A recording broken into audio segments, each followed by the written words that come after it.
change. There has been a lot of it in Kent. I think it's a great community. I love the market.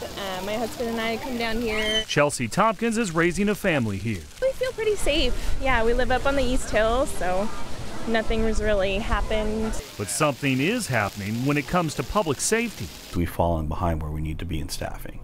If you look at the region, and in particular South King County, we are one of the lowest, if not the lowest, staffed police departments around. Rafael Padilla is Kent's new police chief and has made an alteration. This is absolutely a culture shift for us. Police will no longer immediately respond to low-level crimes that are not in progress. That means victims of incidents like theft, vandalism, harassment, or hit and run are now asked to fill out an online form. Part of this is a service issue where we think we can deliver better service by making sure we spend time on the priority calls.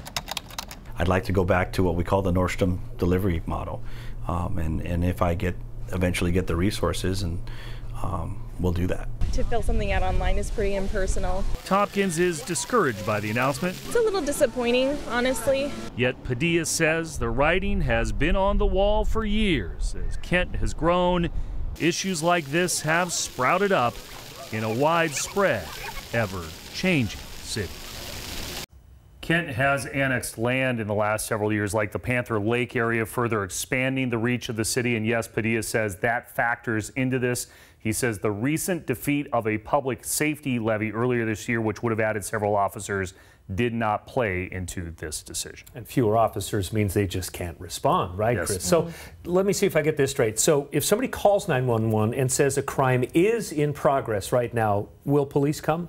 Yes, and that's an important distinction here. The big difference is if you do call and say, yes, someone is breaking into my house right now, help, police will respond. What we're talking about here are the types of crimes that are not in progress, what a lot of people call the low-level crimes, a lot of property crimes, theft, vandalism, but also in this case, hit and run and some other things like that. If there's an active person on your property, they do want you to call in Kent.